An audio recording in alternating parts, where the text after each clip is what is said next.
Hey guys, welcome back to the channel. My name is Jonas Fasching. I'm a music producer, and today I'm going to produce a whole track from start until finish using only the Korg Volca keys, so this little synthesizer right here. Now I'm going to record everything in Ableton Live, and here I also set myself some rules because I only want to use the audio effects from this folder right here. So only the audio effects coming from Ableton Live. So no instruments, no plugins, no samples, no nothing. Only the sounds coming from this little synthesizer.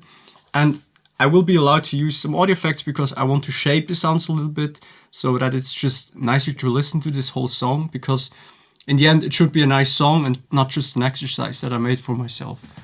So yeah, it will be probably a bit longer video because I will produce a whole song. So just grab yourself a coffee and make yourself comfortable. And I will also just explain on the way what I'm doing, so you can maybe also learn some things, and yeah, just share with you my thoughts how I produce a track. So yeah, let's get going. Let's put on the headphones. So how I set up everything is now I also have a MIDI cable that goes in here, which gets sent from my interface so that I can use also the keys from here to play the Korg Volca, because these keys, they're just, yeah, they're so tiny, and I just prefer to use these keys right here. And this way I can also draw in some notes in a piano roll right here. Let's actually start with the chord progression. So I'm just gonna draw in some notes first off.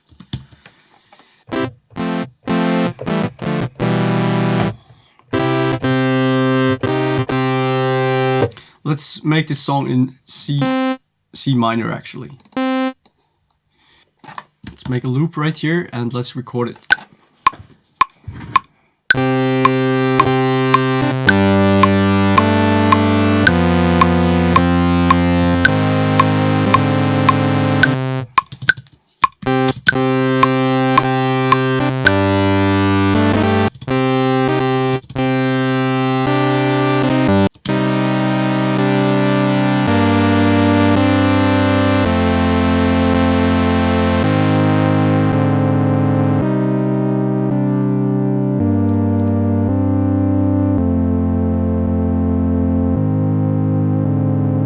So that already sounds quite nice, and I actually really like the sound of the synthesizer. Like, it sounds quite warm in my opinion, and it's just a bit, sometimes a bit thin, and you have to really boost also the volume because the output of this is not very strong.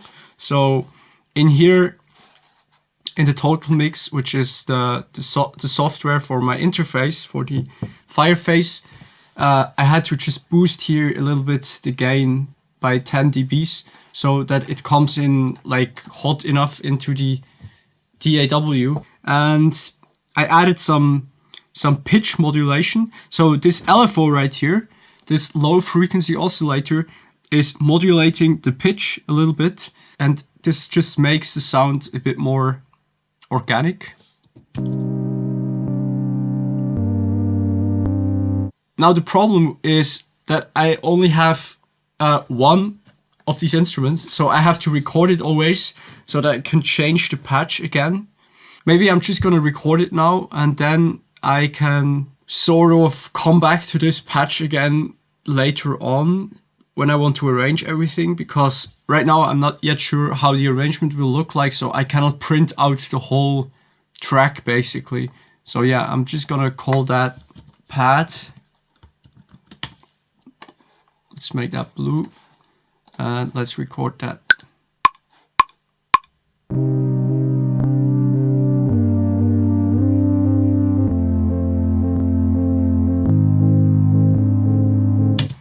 Alright, so now I want to actually produce a kick drum with this one. And let's draw in like the kick drum, how it would sound like, or how it would look like.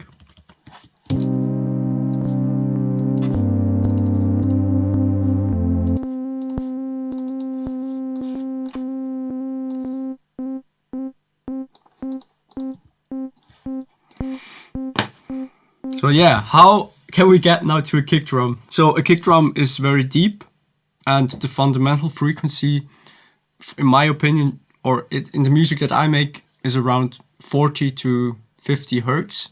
So really the bass and the deepest bass notes should be around there.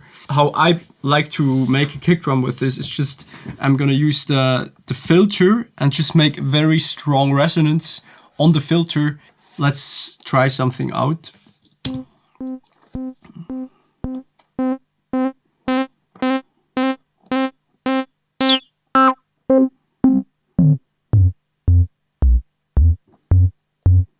Let's add some release.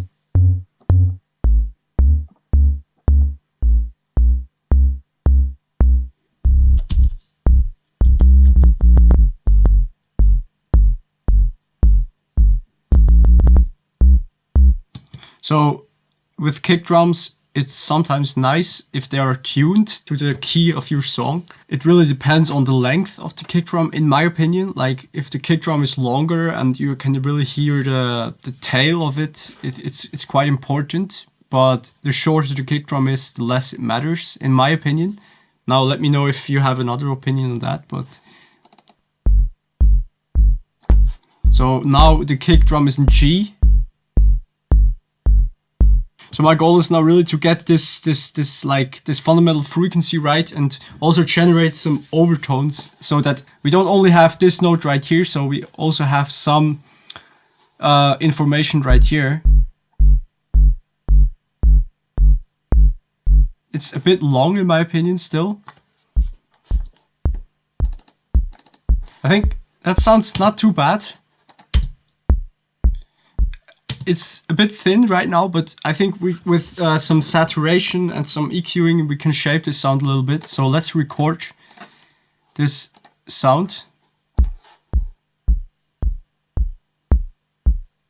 Yeah, I'm gonna use this one. So let's just cut this out and let's add a MIDI track so I can actually use this as a sample in here.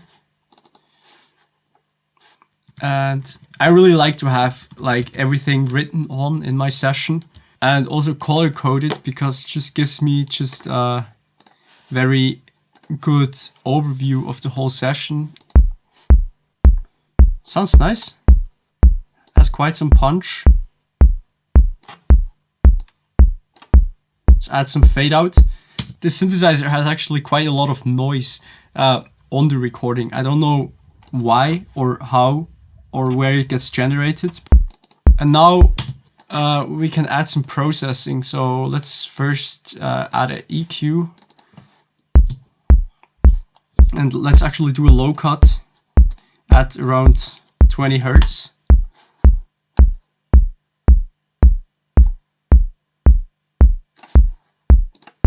Just to make sure that we don't have anything going on below 20 hertz, because I can imagine that this synthesizer makes quite a lot of stuff on different frequency bands. For example, here, maybe you see that like at around 20k, there's this sharp resonance that just comes from the synthesizer, and like whatever I play, it's always there. And it just takes away space on your mixdown. So all these frequencies that you cannot hear or that are just still there, and it's just good to like lower or cut them away, because then just on the mixdown, the different effects that you use, they don't get triggered by these resonances.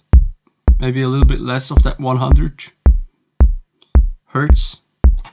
And now let's also add a little bit of saturation, and let's group all of it so I can turn on and off everything. And I also like to have a utility plugin at the end, which just adjusts the whole volume of the whole thing, so I can also compare the quality that this actually does without boosting the volume. So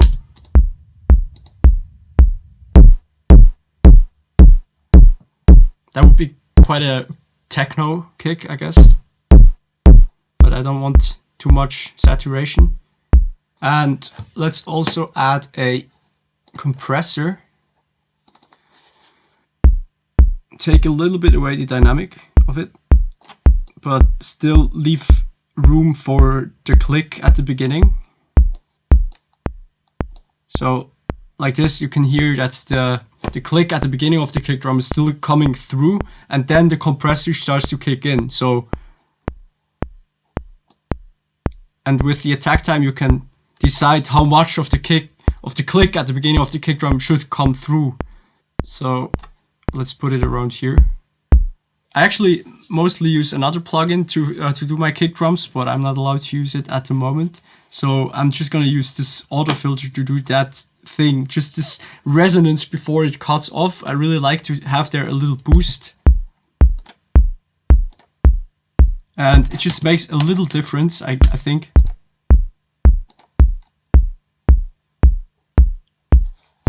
Let's see if there are any other nice saturation plugins that we could use. Yeah, let's use actually the drum bus. I think that could work also. Yeah, I think that's not too bad for a kick drum. It has some overtones in the higher frequencies. I think also enough punch in the lower frequencies. So I'm just gonna continue with that. Maybe we can do some shaping later on when we have more elements coming together. And now let's actually do a hi-hat.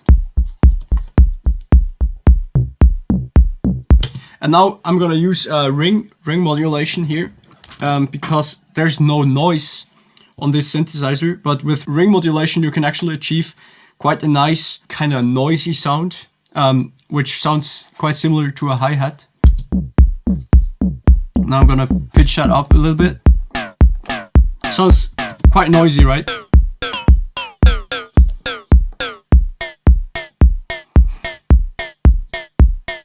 So yeah, it sounds kind of rough, but this is now like a hi-hat that we can still shape, also with some equalizers and stuff. But yeah, it's not that easy to get like nice hi-hats out of this thing.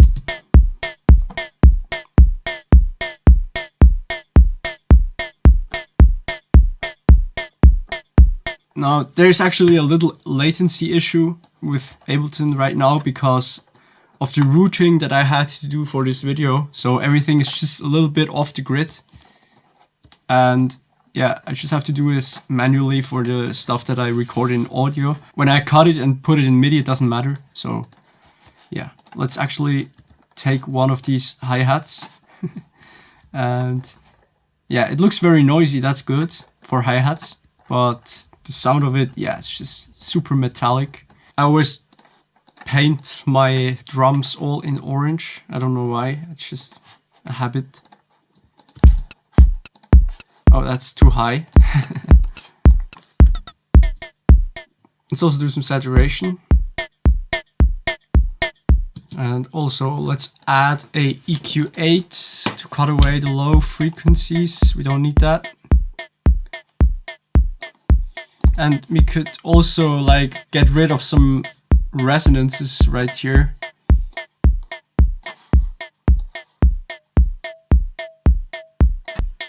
Up here is nice. I mean, this noise that we have up there, that sounds really good. Let's add a reverb where I can send all my drums in. So I'm just gonna call that drum verb. And yeah, I'll just use a send return channel here, and let's use the Ableton reverb. Put it on here. Let's turn everything off. Make this quite short. Put it to full wet, and now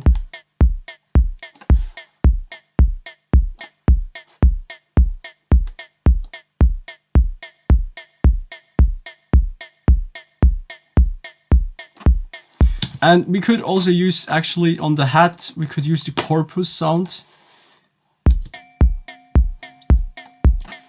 Let's make this something metallic.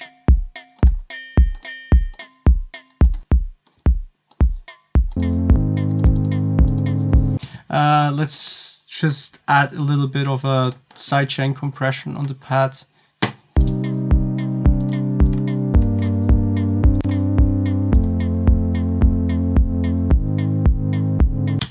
And I also want to have a second hi-hat which plays 16th notes. So I'm just gonna duplicate this hi-hat right here that we already made, and I'm gonna add a vocoder to it as well. So let's go to the vocoder effect. Where is that? I don't know. Right here. Let's add it to the hi-hat, and then when we now listen to that, it just uses the noise from the vocoder basically. So maybe this is cheating, but I don't know. I only used the audio effect, so.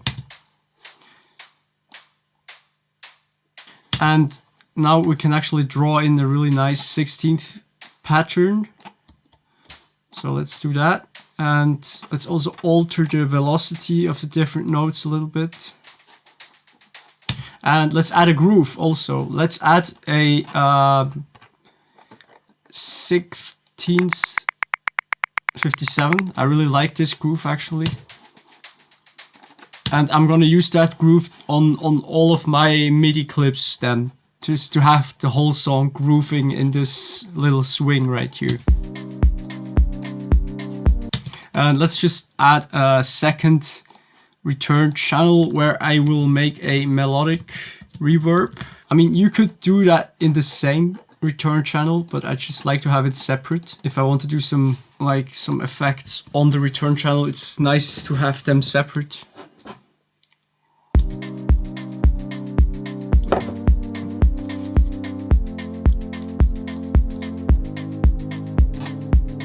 Alright, now we have already some nice drums. Let's also add a clap.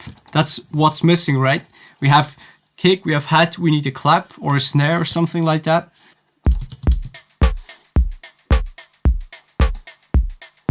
That already sounds actually not that bad because it's still in ring modulation mode and just the pitch of this note is a bit deeper, so.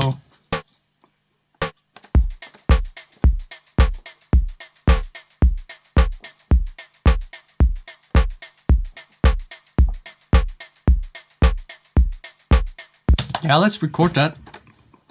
That sounds good to me.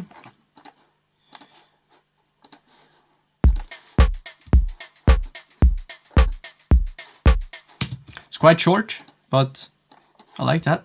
Maybe it's too similar to the hi-hat. No, I think that's good. I think that's fine. And let's again EQ it. Sometimes I'm not sure which resonances I should leave in and which one I should take out for drums, because sometimes the resonances sound also nice in comparison to all other instruments that are playing. So for example, this resonance right here, you can hear that quite good. So I'm gonna take it out. This resonance right here, that's so mean. I don't know if that should be like that. I think maybe it's also because my Korg is quite old. And let's put all the drums in a group. Let's call that drums. There's still a resonance that I don't like in here. I think it's this one. Let's do also a sidechain compression on the 16th hat, just to add some movement to this.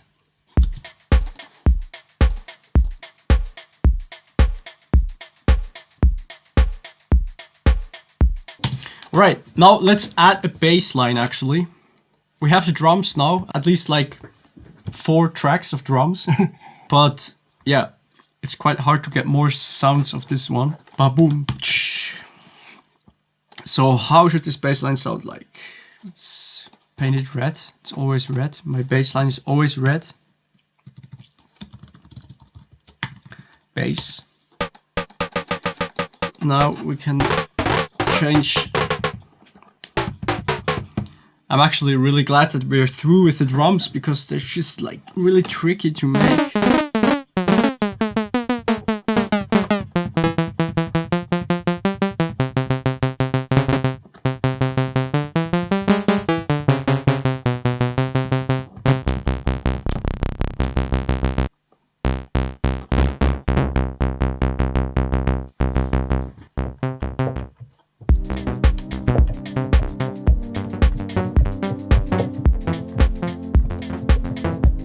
I don't actually really like this last chord here. Maybe I have to switch that. Let's just turn off the pad for a second, and yeah, let's draw in a bass line.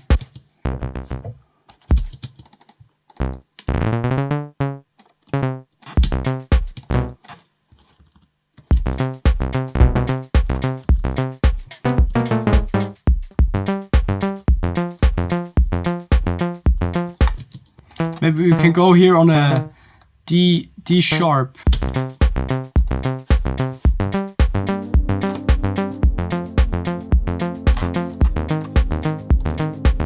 And also let's add in here the swing, of course.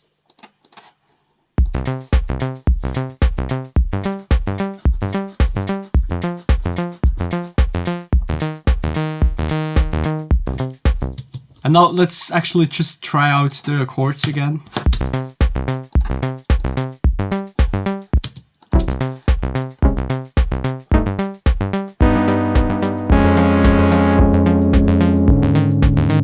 That's kind of out of tune. What the hell? Ah, here.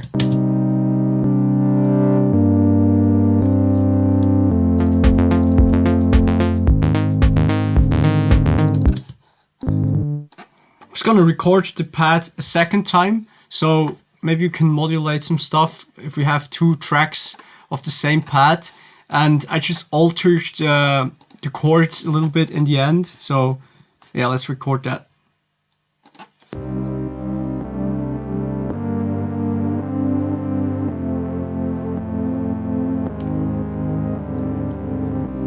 So now we have this higher pad and this lower pad. And now let's actually finish the bass. Yeah, I'm just gonna continue with this chord progression, and I just want the bass now, so.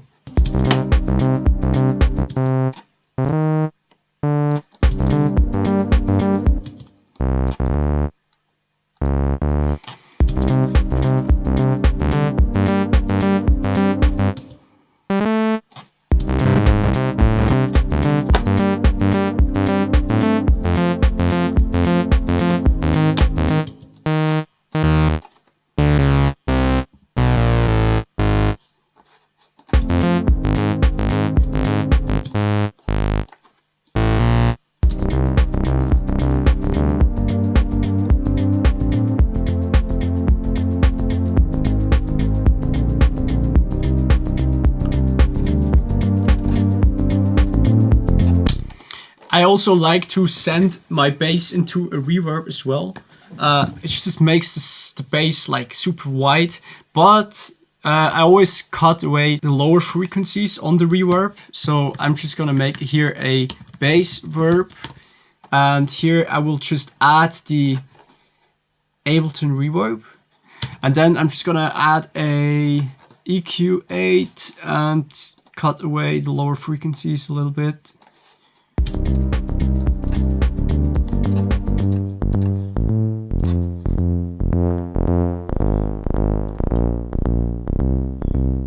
I could also try to like put one pad on one side and put this pad on the other side a bit, so.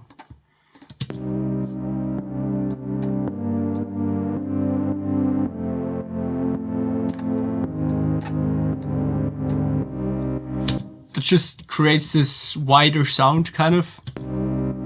Because the pads are not equal to each other, it just creates this stereo width effect. By the way, I made a whole video about stereo width, and if you want to watch that, it's the video right here. So now let's continue this, and what I want to add is, of course, a arpeggiator and a lead melody, so some kind of melody. So let's just start with the arpeggiator and let's see what we can do there. So I'm just gonna use the notes of this pad sound right here. And I'm just gonna use the Ableton arpeggiator.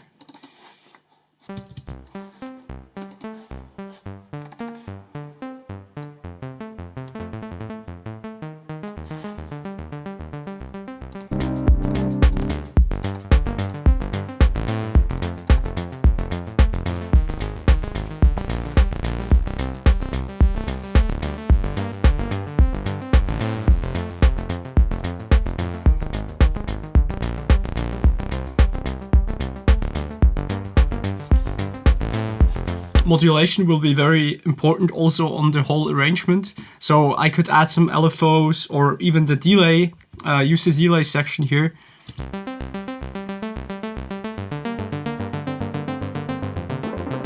And I actually synced the delay to the speed of the song. So if you hold down function, you can like enter different modes. I'm gonna print out these notes of the arpeggiator because then I can add the same swing like everywhere. I just like to do it this way, so then I also have more control over each individual MIDI note. So I'm just gonna use the input here of the Volca and then record this whole sequence.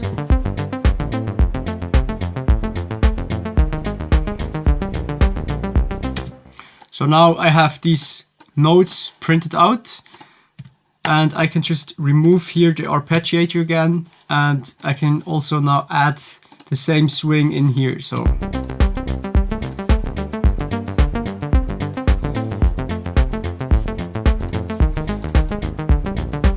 I really like this last part, how the notes go together here. Like from the bass and from the arp. And I actually also want to make like the higher notes a bit louder. On a lot of synthesizers you can do that actually just on the synthesizer, but here you cannot have this option. So I'm just gonna mark all the lowest notes and then just drag them down. And also do the same with all the highest notes. And drag them up a bit.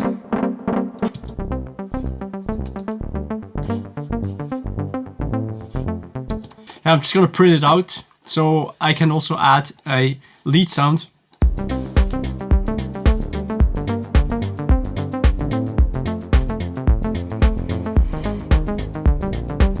And of course I always have to adjust the timing of it. And let's shape this also a little bit with a EQ. Just take the lower frequencies away so it doesn't interfere with the pad.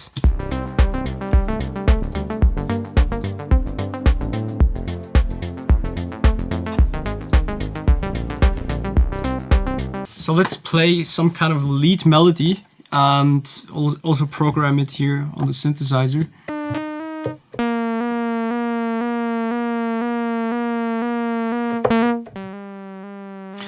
Yeah, like the modulation of the pitch actually sounds not so nice because it's now in sol. So I'm just gonna change that to triangle, and now we have a bit smoother wave of the LFO.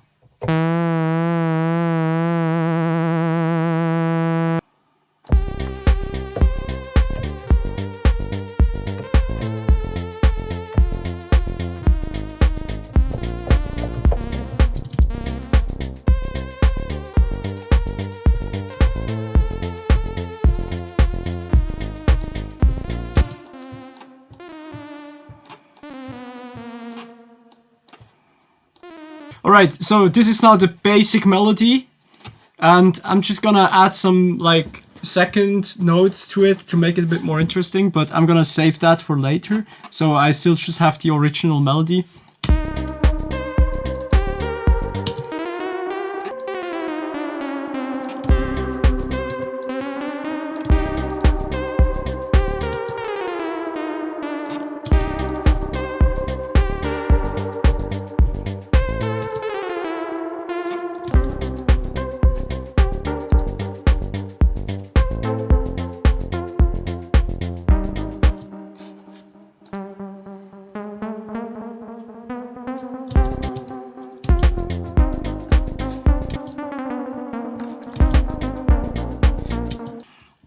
Let's actually add a delay return track here.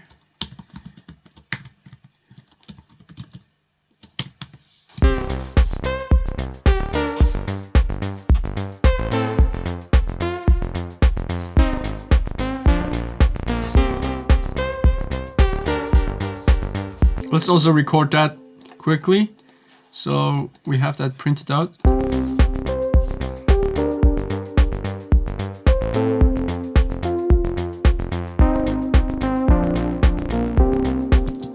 Let's also shape that with a bit of EQ.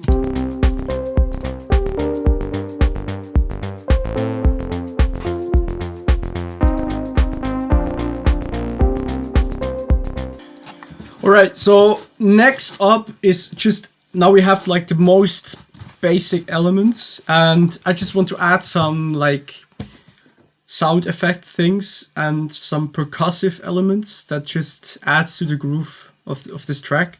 So the first thing that I want to do is like a drone beep, basically. So just a note that just repeats all over and just like plays the root note of this song. So it's like a C, I think. Let's just try that out. So it would be like a...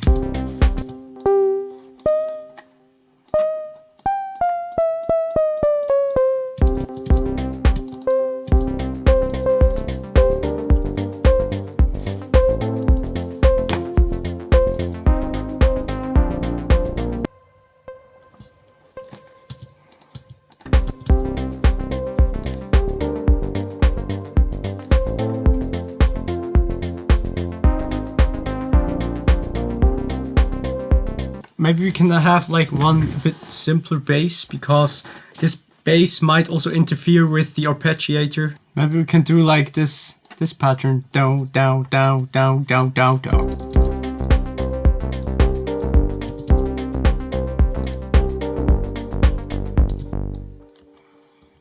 That sounds really nice. The unison effect is actually also really nice. So it doesn't play multiple notes now. It can only play one note, but it basically plays like two notes at the same time, and then you can detune the second note.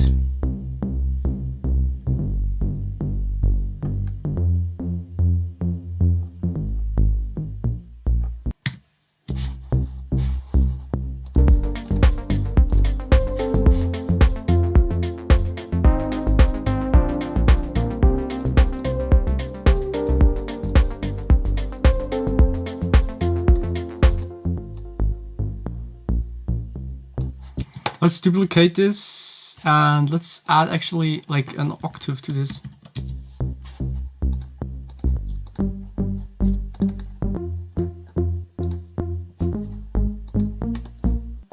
Maybe here the Haas effect could work.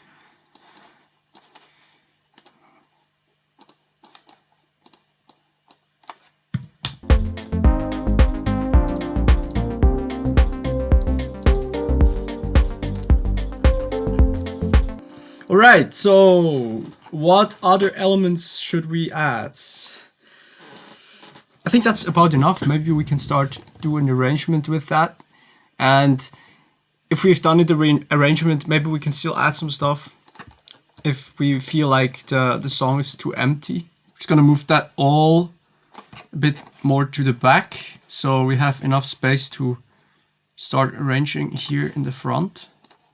So I never start the song at the very beginning of the session, because I just like to have a little bit of pre-roll time so that I can make sure that nothing is cut off at the beginning. And also sometimes I have to, like, I like to have a roll in or something, so there's still enough space to start the song. So how are we gonna start this song? Probably with some drums, maybe without the 16th hi-hat.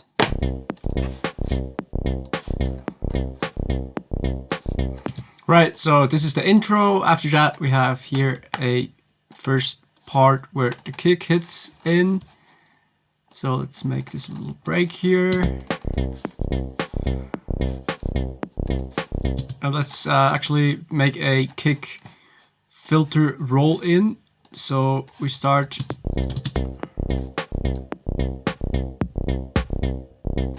And we also hit the hi-hats here. And we could also add this one, yeah, already at the beginning.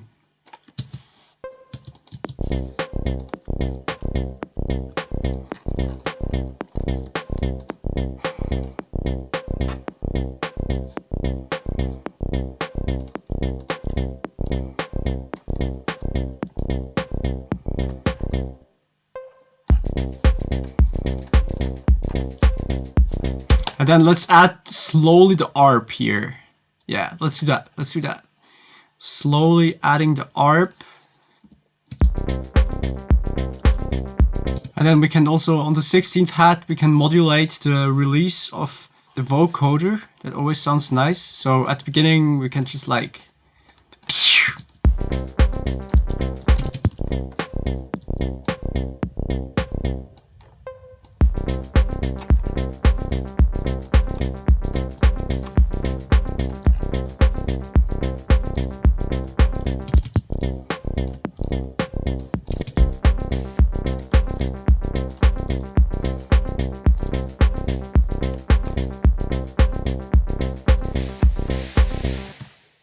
we duplicate this.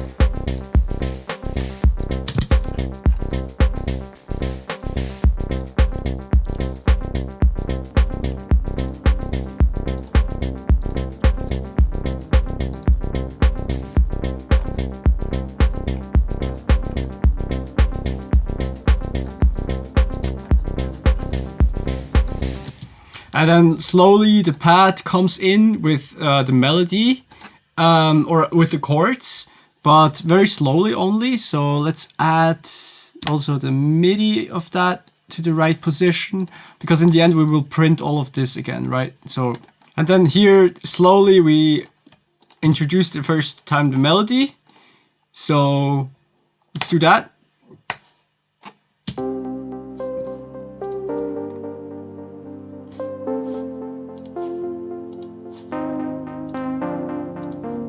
So let's actually keep continuing this hi-hat here, and then let's just low cut and fade it out.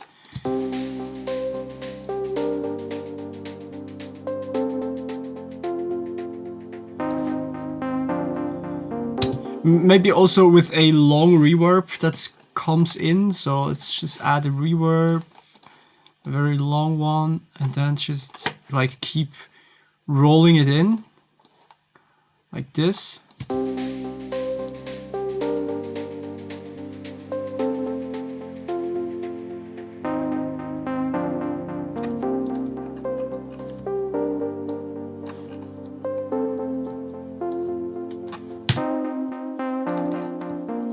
Yeah, and then we just have the first like drop here. So we're gonna actually just put the second bass here maybe. Let's try that, how that sounds like.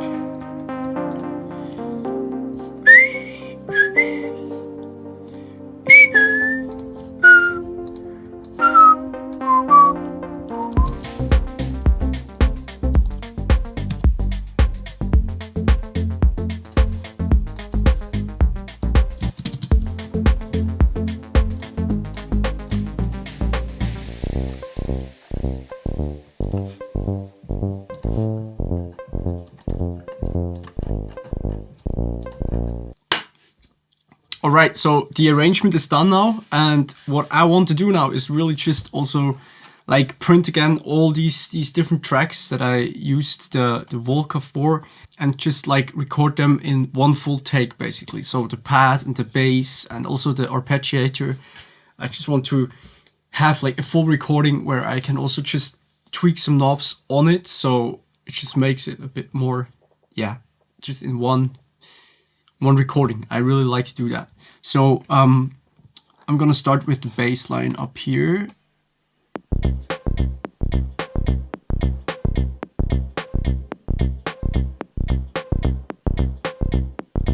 Alright, that's the bass.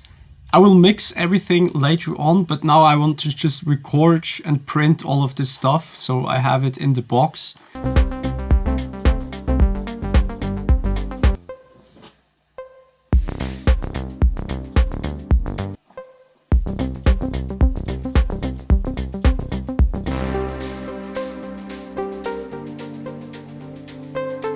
Alright, so now I have everything printed out, and now I just have to do the mixdown. So yeah, let's mix this track and then it's done. I'm just gonna grab my other headphones because I just like to switch up my gear sometimes. So let's put on these right here. So let's just save this song first and then make a new version. So I always like to do that Also during the process, when I start working on a new song, I always, every time I open the session, I just save it again as a new version. So this way I can still go back to a previous version. So a lot of the things I already mixed, and a lot of the things already sound quite okay, like as good as it gets. I mean, it's still the Korg Volca for all the parts, so.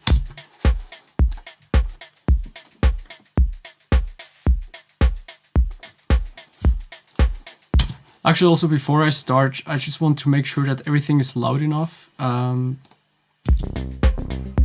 So we can still just boost the gain of all the tracks by at least like almost, let's say, 5 dBs to start.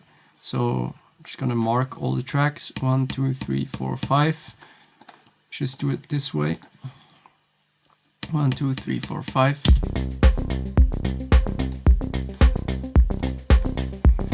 So there's still some headroom. I can still increase the volume by maybe 3 dBs more. Do I have 3 dBs on all my channels? Yeah. 1, 2, 3. And 1, 2, 3.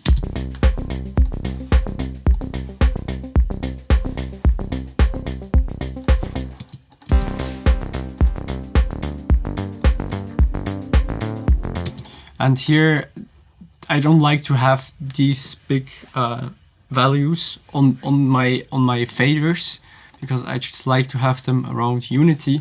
So I'm just gonna add a utility plugin to these channels and just like boost the gain here by 5 dB, so I can go back here to 0.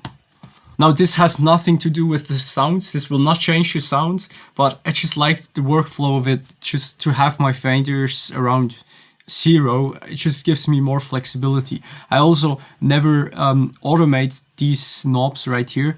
I always automate things only like inside of a plugin. For example, when I want to do a volume automation, I just do it on the utility on the channel, because I always want to have this fader here free for anything else that I want to do in the mixdown. So now let's do actually a little bit of a compression on my drum bus.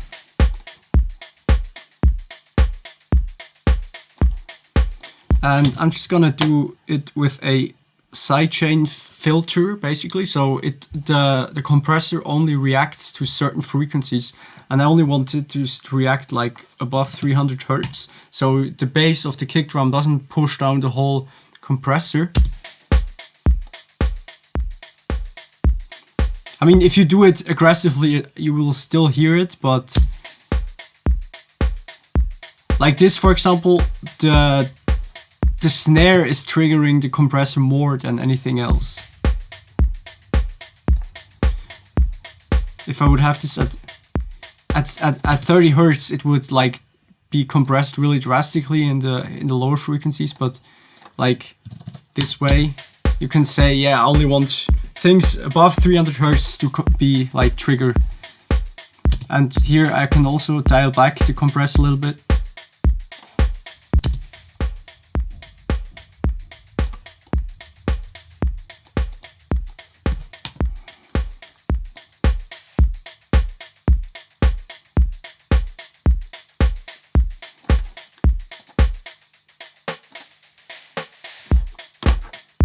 And let's also use a drum bus actually on this channel.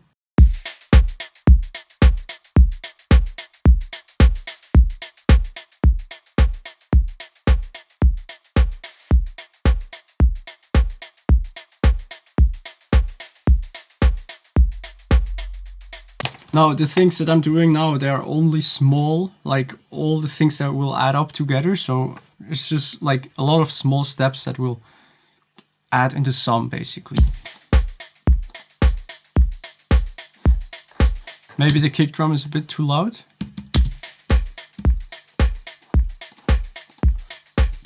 I really like to have saturation plugins that I cannot use right now because I'm only allowed to use Ableton stock plugins, but I think saturation is really important. And let's subtract some frequencies at around 150 Hertz.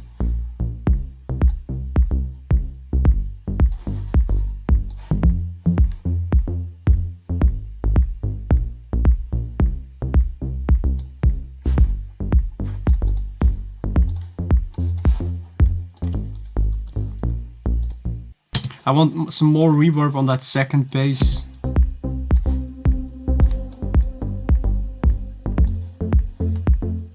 Like a bigger reverb, so maybe I'm just gonna put it directly on the channel because there's no bass frequencies on there anyway, so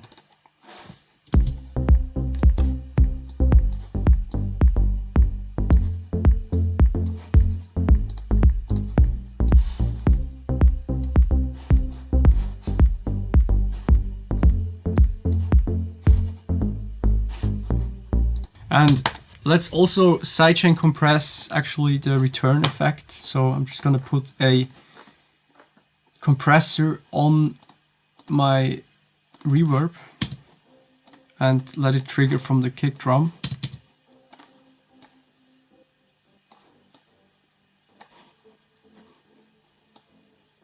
Just gives some movement.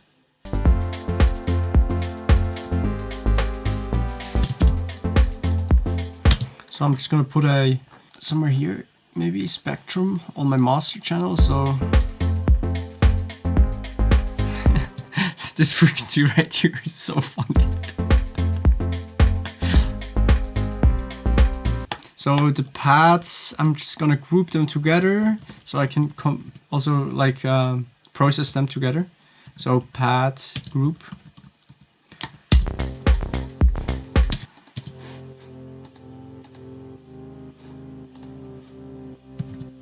And I don't like to have it all the way to left and right. Sometimes it's nice, but sometimes it's just too wide and they don't feel like one pad.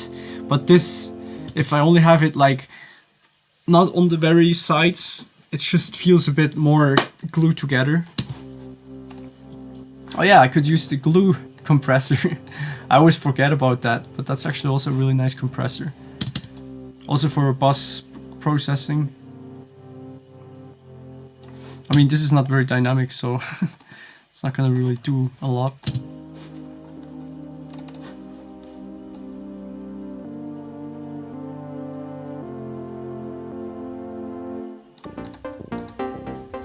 Let's duplicate this bass actually here. Sorry, I'm jumping around a little bit now, but let's duplicate it and let's cut this part free so we can like process this separately, because I think this could really benefit from more some crunchy things.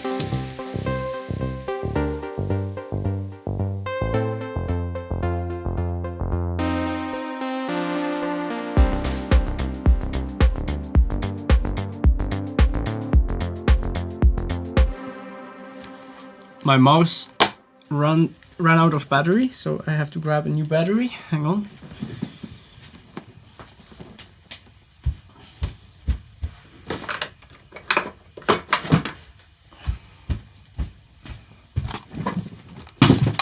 Oops.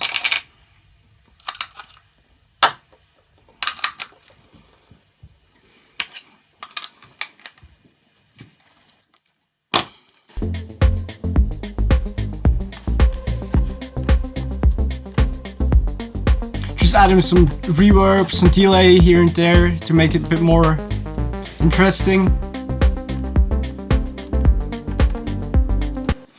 Here I have to make sure that the delay doesn't interfere too much with the kick drum on the drop, so I'm just gonna put also a sidechain compression on the delay with the kick drum.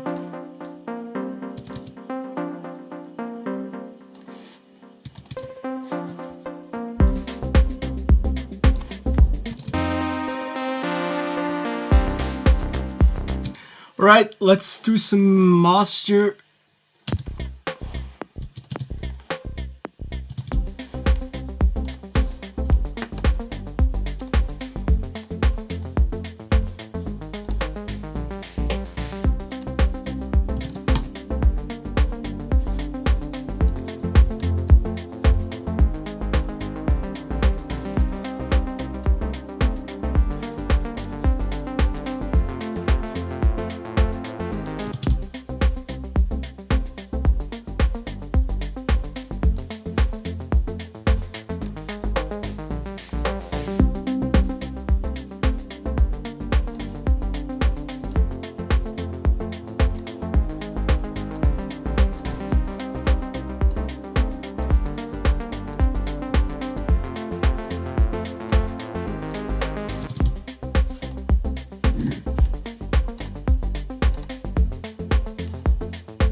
let's add another limiter.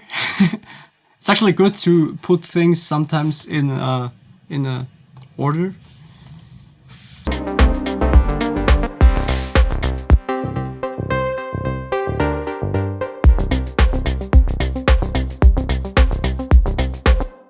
Right, that's it. Let's listen to the whole track.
All right, that's it. That's it. I mean, let me actually also say something. That was nice. That was nice to do that. And yeah, I find it always also really amazing how much you can actually get out of a very small thing. And like this synthesizer, it costs like $100, I think. So, and yeah, you can do actually a lot with it. I mean, the drums, they don't sound good, but you could do it, right? I really just wanted to experiment a little bit and just also show you like how much you can actually do with such a thing, and also with only Ableton stock plugins. I mean, of course, if I would do a normal track with all opportunities that I have, it would sound definitely different, but yeah, it's just a good thing to like do these kind of things. And also now I just like made this whole track just sitting here, and it's a good feeling to do that, you know, just to start up with an idea and to also finish it in the same session, even though it might not turn out great, you know. I mean, I'm not going to release this track. It was really just also for myself and also for you. I mean, yeah, if you watched so far, thank you so much for watching, and make sure to give this video a thumbs up if you liked it. And also don't forget to subscribe to my channel for further videos like this one. So yeah, thank you so much for watching. Have a great day.